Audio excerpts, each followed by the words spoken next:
Bud Light gang! What's good, everybody? Question, what you doing today? Old Peppin, what's good? Thank you for the question. So what we doing today? About to finish this germination chamber, essentially. I gotta get back on the main mission, you know. That's the main thing today. Oh yeah, check out the shed. Rate the shed, 1 through 10. What's this shed on a scale of 1 through 10, you know what I'm saying? Somebody last time said it was a 20 out of 10. Yo, actually, can I show y'all my favorite tool real quick? This right here is a BCS. It's a walk behind tractor. So this is a really good tool, like if you got a small farm and you need to do some things with the tractor, but you don't want to buy a whole tractor. Boom. You know what I'm saying? There you go. Just go ahead and grab you a BCS. Way cheaper than a tractor. You know what I'm saying? If you guys know anything about tractors, they're really expensive. Like more expensive than a car a lot of times. A brand new BCS is like $6,000. You get a couple of implements. Literally, we just got to put doors on. So we just got to Velcro this other side.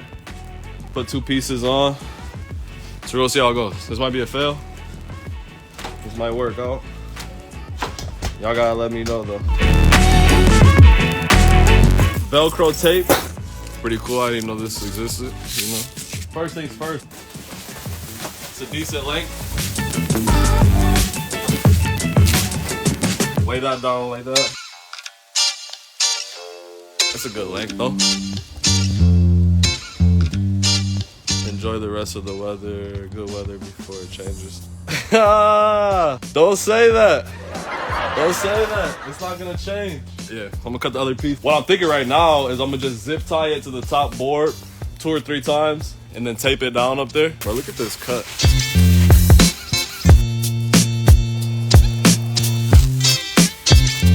I'm gonna just line these up. Crispier this cut is in my last one too, look.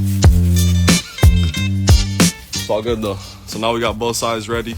Why is it that people prefer to get their food sent on trucks from so far away? Sat on the back of the truck for a long time.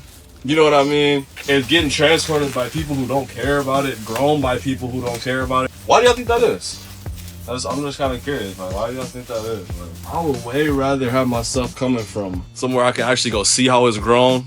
You know what I mean? Like easy, convenient, one-stop shopping at big stores. Is that though? I can see that. Do they not think about the long-term benefits of it? Because it's not convenient when you gotta make 100 doctor's appointments. It's like that's one of the biggest barriers of eating healthy is like the convenience. That's something that I'm interested in. How can we make eating healthy food very convenient? How can we make eating healthier, tastier, and convenient? And it should be more convenient because you can grow it right in your backyard. Because it's so true. Think about microgreens, right? I feel like microgreens are very convenient. People don't know about microgreens. People don't talk about microgreens. There's a lack there of good produce available.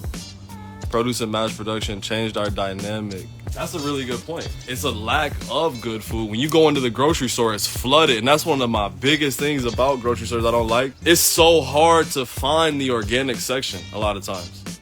Like, and it's already gonna be just a little stand, you know what I'm saying? That's tiny. I don't know, it's not promoted. They make it very hard to find. That's crazy. So that's a good point. Why do they make it so hard to find like that? And that's another one of the barriers. It is more expensive. Why is it more expensive and harder to source local food than it is to get it shipped halfway across the country?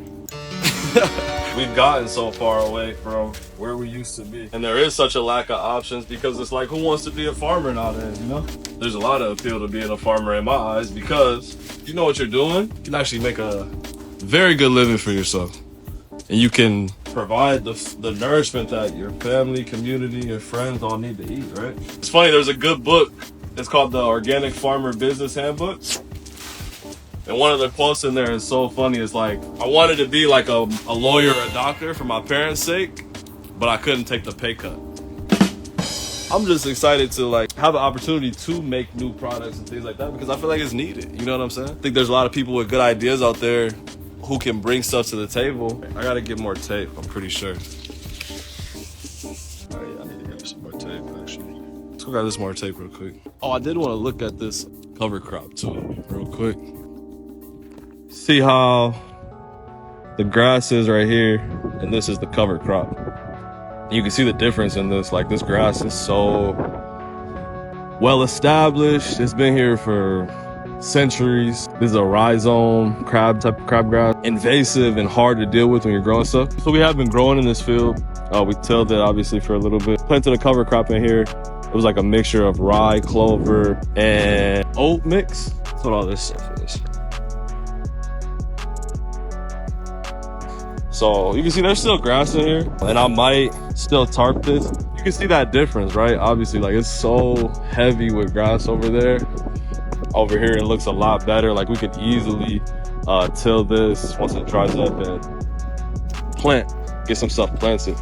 Cover crop is really cool. I'm gonna eventually do a whole like breakdown of the different ways that we start garden plots. I feel like that's a good thing for people to know, because it's like somebody might have a piece of property that's just grass right now, right? Like it just looks like this, whatever.